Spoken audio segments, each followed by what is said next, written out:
Hey there, junior scientists. Are you ready to go on an amazing adventure into the incredible world of water? This is everything you need to become a total water expert and, you guessed it, absolutely ace that science test. So what do you say? Are you ready to accept this mission? Your goal, should you choose to accept it, is to uncover all of water's secrets. All right, let's do this. Okay, first things first. Our first investigation is all about tracking down a shape-shifting spy. Yep, I'm talking about water and its three secret identities. Check this out. Water has three secret forms, or what scientists call states. First, it can be a solid, like a hard, cold ice cube. Then it can be a liquid, which is the splashy stuff we drink that just takes the shape of whatever you pour it into. And finally, it can be a gas, which we call water vapor, kind of floating around invisibly. But here's the really cool clue that connects all three forms. Whether it's solid ice, liquid water, or gas vapor, it never has any color, any smell, or any taste. Now that is a key fact you're going to want to remember for your test. All right, let's get to our next case. This is a fun one. Investigation number 2 is a real mystery. The case of the invisible gas. So, we know that water can turn into a gas called water vapor, but we can't see it. So the big question is, where on earth is it hiding? What do you think? And the answer is, it's not really hiding at all. It's literally everywhere, in the air all around us right now. You want to prove it? Have you ever seen your breath on a really cold day, like a little cloud? Or seen the steam coming off a hot chocolate? That's you, proving that invisible water vapor is all around us. How cool is that? Okay, time for investigation number 3. This one's all about what happens when we mix stuff with water. Get ready for a little bit of science magic. First, we need to learn a really important science word, and that word is dissolve. It sounds complicated, but all it means is that something breaks up into such tiny little bits in the water that you can't even see it anymore. Let's try a mini experiment in our minds. Picture this. You take a spoonful of sugar and you stir it into a glass of water. It looks like it just vanished, right? Well, it's not gone. The sugar just dissolved, breaking up into tiny pieces and creating something called a solution. And the proof is simple. If you take a tiny sip, the water will taste sweet. Oh, and here's a super scientist tip for your test. If you want to make that sugar dissolve even faster, try using warm water. Things dissolve way quicker when it's warmer. All right, let's move on to our 4th investigation. And listen up, because this one is super, super important. We're about to find out why water is basically a life force for every single living thing. So here's the bottom line. We need water every single day. We drink it to keep our bodies working right and to stay alive. And of course, we use it to stay clean, washing our hands, our bodies, you name it. Okay, for our next investigation, we need to get a little bit serious. See, there's a big threat to our planet's water, but the good news is you can be the hero who helps to solve it. The threat is something called water pollution. It's what happens when trash and rubbish get into our rivers and our seas, and it's really, really dangerous for animals. They can get stuck and trapped in all that junk. It's a huge problem. But don't you worry, because you, yes you, have the power to help. You can be a water hero. So here's your hero mission. Imagine you just finished a snack and you're hanging out near a river. What do? The hero's answer is actually really simple. You throw your rubbish straight into a bin. It's such a small thing, but it makes a massive difference in keeping our water and our whole planet clean. You have done an amazing job. You've completed all the investigations, junior scientist. Now, for the final challenge to make sure you're totally ready for your test, it's time for the mega quiz. Okay, first question. Let's see what you remember. Fill in the missing letters. Water can be a solid, a liquid, or a gas. What do you think? The answers are solid and liquid. Yes, fantastic work. Next up, true or false. We use water to wash our clothes and clean our homes. Is that true or is that false? It is absolutely true. You're on a roll. And for the last question, true or false, water vapor is a gas that has no smell and no taste. Now think back to that key fact we learned. Remember? The answer is true. You totally nailed it. Mission accomplished. You did an incredible job, and you are now officially a water wonder. You have all the facts and all the knowledge you need to go in and ace that science test. Great work, junior scientist. Hey there, scientist. Get ready, because today you are joining my team as a junior scientist for a top-secret mission. And what's our mission? Well, we're going to unlock the incredible secrets of light and shadows. Okay, you're in. Welcome to the lab. Go ahead and grab your safety goggles because we've got some serious investigating to do. We're about to uncover some of the biggest mysteries in the universe, starting with something you see literally every single day. All right, junior scientist, let's look at our plan. This is our mission checklist for today. To complete our mission, we need to answer 3 big questions. First, how does light even help us see? Second, how can light be harmful? And third, how are shadows even made? Let's get to it. First up, how do we see things? It kind of feels like magic, but it's all science. It starts with a light source, like the sun or a lamp. Light shoots out from it, and bam, it hits an object, like a book. Then that light bounces off the book and goes straight into your eyes. And the coolest part, your brain turns that light into the picture you see. So remember, no light means no sight. Now, as scientists, safety is always rule number 1. Light is super powerful, so we have 2 golden rules we have to follow. Rule number 1, never, ever shine a light like a flashlight right into someone's eyes. It can really be harmful. And rule number 2 is just as important. Never look directly at the sun.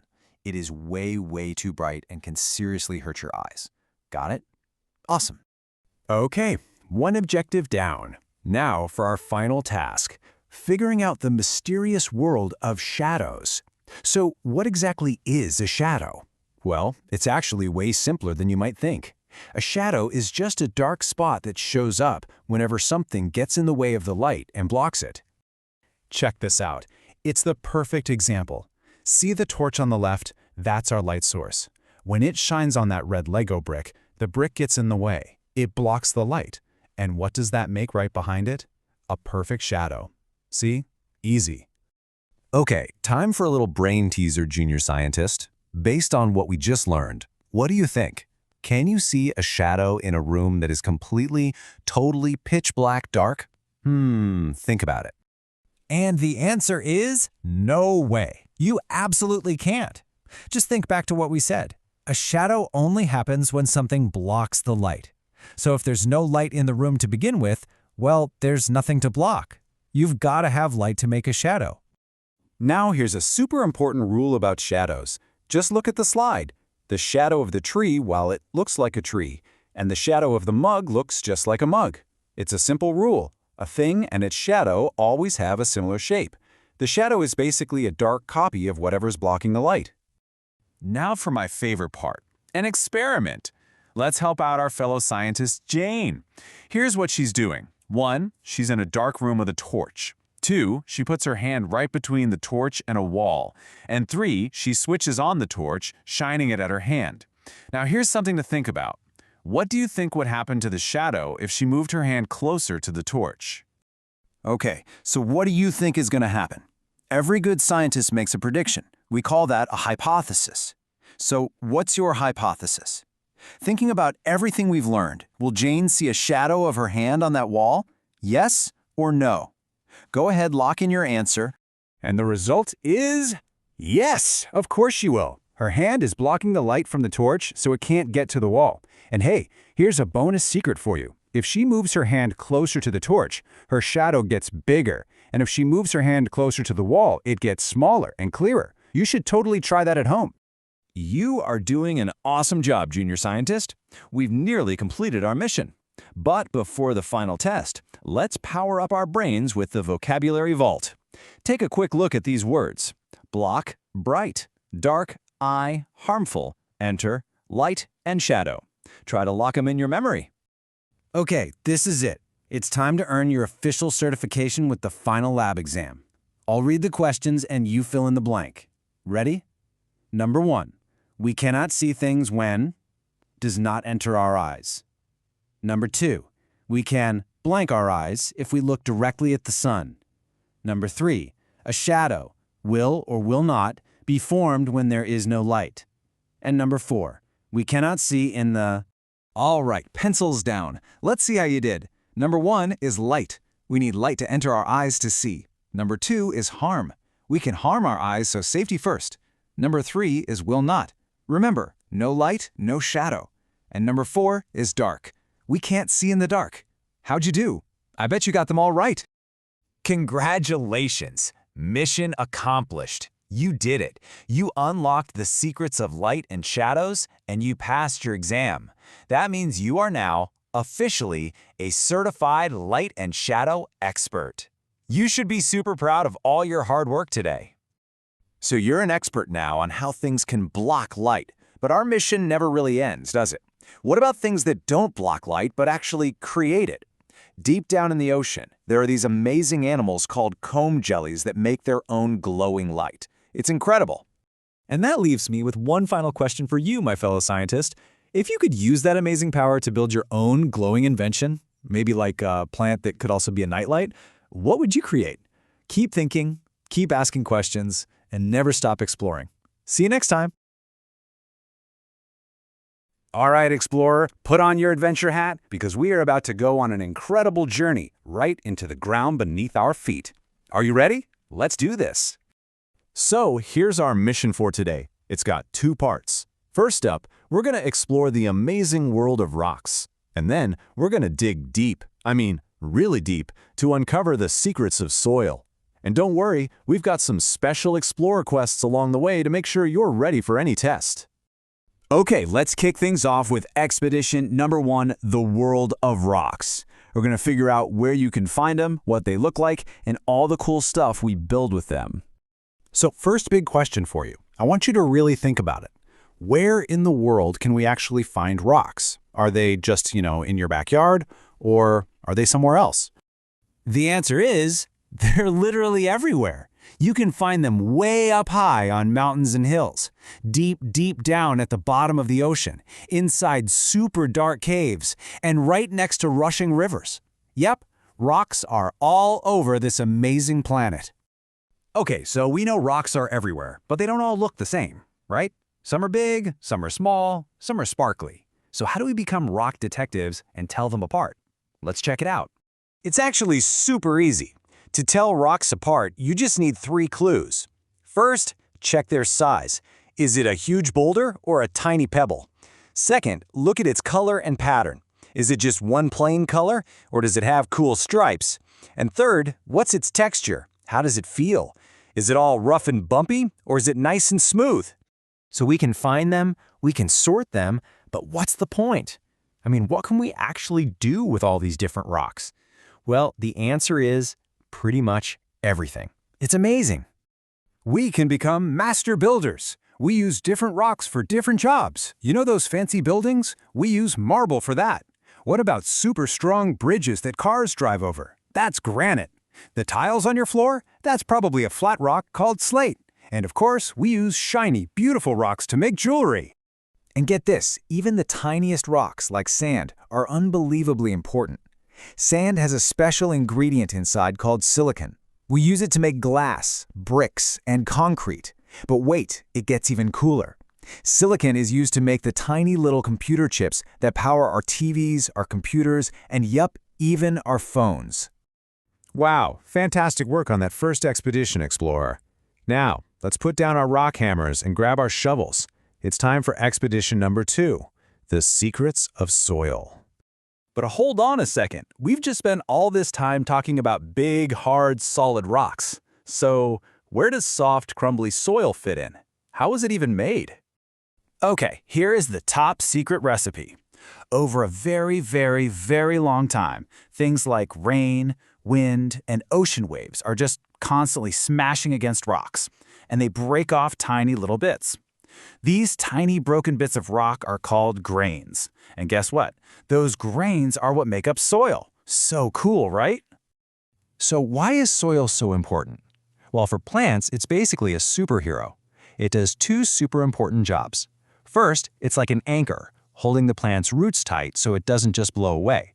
And second, it's like a kitchen, giving the plant all the water and yummy nutrients it needs to grow up big and strong. And soil isn't just for plants. It's also a whole underground city for animals. It gives them shelter. Gophers dig little burrows to stay safe. And check this out, some animals even help the plants. When ants dig tunnels, they create these little pathways that help water and nutrients get all the way down to the plant's roots. It's like perfect teamwork. You have learned so much, Explorer. Now it's time to put on your lab coat for our final challenge. Let's see how you do on these lab quests. Okay, first things first, let's meet the soil family. It's all about the size of the grains. Sand has big grains, you can see them. Silt has smaller grains, and clay has very, very, very small grains. So remember that, big, small, and super small. Now, because their grains are different sizes, they feel and act totally different. Sand feels kind of rough, and since its grains are big, there are big gaps between them. So water just rushes right through. Clay, with its tiny grains, feels sticky when it's wet, and it can store a whole lot of water. Got it? Okay, time for the first quest. Lab Quest 1, the water race. Imagine you pour water into a cup of sand and a cup of clay at the exact same time. Which cup of water fills up to the top first? It's the sand. Why? Because its big grains have big empty spaces between them, and that lets the water race through super duper fast. Okay, next quest. The plant rescue. A plant that needs a lot of waters in a pot of sand and it's not looking so good. Why is that happening, and what kind of soil should we use to save it? Well, the problem is that sand can't store water. It all just drains away. Our thirsty plant needs a soil with small grains, like clay, that can hold on to the water so it can have a drink. And final lab quest, the statue builder. You want to build a giant statue in your backyard that will last forever. Should you make it out of solid rock or shape it out of clay? The answer is solid rock. It's the clear winner. Why? Because rock is hard and strong, and while rain and wind would just wash away the clay, it takes a very, very, very long time for them to break down solid rock. You passed all the quests! Incredible work! Okay, time for a quick mission debrief with your official Explorer cheat sheet. These are the most important words you've got to know. First up, grain. Just remember, these are the tiny bits of broken rock that make up all soil. Simple as that. And next, nutrient. This is just the special food hidden in the soil that plants need to eat to grow big and strong. And that's it. You have done it, Explorer. You've completely mastered the world of rocks and the secrets of soil. You know that rocks are everywhere, and we can sort them by size, color, and texture. You know we build strong bridges with granite, and that the silicon and sand powers our phones. You even uncovered the top secret that soil is made from tiny rock grains, and that it's a superhero for plants and a whole city for animals. You are officially a rock and soil expert. Mission accomplished. You are so ready for that test. All right, explorers, and welcome to your brand new mission. Today, we're diving into how plants, animals, and yep, even us, survive the changing seasons. Are you ready to get started? Let's do it. I'm going to need you on your A game for this one, because this is an official scientific mission. In fact, I'm promoting you to lead explorer. Your first job? Help me crack the code of the seasons. You think you're up for it? I knew you would be. Let's get started. Okay, first things first, take a look at our mission map. It's the never-ending seasons cycle. In a lot of places around the world, the year is split into 4 seasons. You've got spring, summer, autumn, and winter. And the cool part is they just go round and round in a loop. The second winter is over, bam! Spring is right there to start it all over again. Our journey kicks off in spring. It's like the whole world is waking up after a long, chilly nap. And check out our apple tree here. See how it's sprouting all those fresh green leaves and even some flowers? The days are getting longer, the air's getting warmer, everything just feels brand new. And just like that, we're blasting into summer. The sun is out, it's shining bright, and this is definitely the warmest time of the year. Our apple tree is absolutely loving it.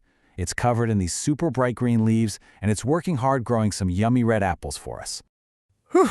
After all that summer heat, the air starts to cool down a bit. You know what that means? Welcome to autumn. This is when the tree gets smart and starts preparing for winter, and it puts on an amazing show. The leaves change into these incredible reds, oranges, and yellows before they fall right off the branches. And that brings us to our final stop, winter. Brr! It's the coldest season of all. Our apple tree looks totally different now. It's bare, no leaves at all. But don't worry, it's just resting. Kind of like it's hibernating and saving up all its energy to start this whole amazing cycle over again next spring. Okay, Explorer, it's time for your first challenge mission. So we all know we sweat a ton when it gets hot in the summer, right? But a true scientist always asks why. So why do our bodies do that? What's the secret mission of sweat? Have a quick think. Did you figure it out? Well, here it is. We sweat to cool our bodies down. It's actually a pretty genius move. As that sweat dries on our skin, it literally carries heat away from our bodies. It's like having your own personal air conditioner built right in. So yeah, sweating isn't just sticky. It's a super smart way we survive the heat. Awesome. Now for mission challenge number 2. When we get cold, we just throw on a jacket, right? Simple. But what about animals that live in freezing cold places all the time? They don't have closets full of winter coats. So how in the world do they stay warm? Let's investigate. Let's pop over to the Explorer Lab to figure this out. Okay, just imagine putting your bare hand into a big bowl of ice water. Yikes, that's freezing. But now imagine if you could cover your whole hand in a thick layer of fat, like shortening, and then try again. You'd barely feel the cold. That layer of fat is like a perfect shield, trapping your body heat in and keeping the freezing cold out. And that amazing fat shield, well, it has a special scientific name, blubber. Blubber is just a super thick layer of fat that acts like a built-in, extra warm winter coat. Animals in cold places have it right under their skin, and it keeps them perfectly toasty. So now that we're blubber experts, let's go on an extreme expedition to Antarctica. This place is the coldest spot on the entire planet, and this is why only super special animals like these seals can live here. That thick layer of blubber is their ultimate survival tool. It lets them stay warm in the freezing water and icy winds. Without it, no way could they live there. And while we're in Antarctica, here's a totally mind-blowing fact for you. You know our 4 seasons? Spring, summer, autumn, winter? Well, Antarctica doesn't have them. It only has 2 seasons. A really, really cold winter and, well, a pretty cold summer too. You have done some absolutely incredible work today, Explorer. You've uncovered some of nature's most amazing survival secrets. Now, it's time for your final mission to show what you've learned. Get ready for the knowledge test. First question, there are 4 days, seasons in a year. Pick the right word. Question 2. Think back to the start of our journey. It is warm or cool in spring. What do you think? Question number 3. In the middle of summer, we wear clothes that help keep us hot or cool. Okay, question 4. In autumn, are you more likely to be riding sleds or raking dried leaves? And 4, the final question. Winter is cold for sure, so we wear thinner or thicker clothes in winter than in autumn. Lock in that final answer. And time's up. Mission accomplished. Let's check those answers. They are 4, warm, cool, rake dried leaves, and thicker. How did you do? Fantastic work, Explorer. You have officially passed the mission with flying colors. Just think about everything you've figured out. You've navigated the seasons, you solved the mystery of why we sweat, and you discovered the secret weapon animals use to survive the extreme cold. You've proved you have exactly what it takes to be an amazing scientist. So the only question I have left is, what incredible secret are you going to explore next?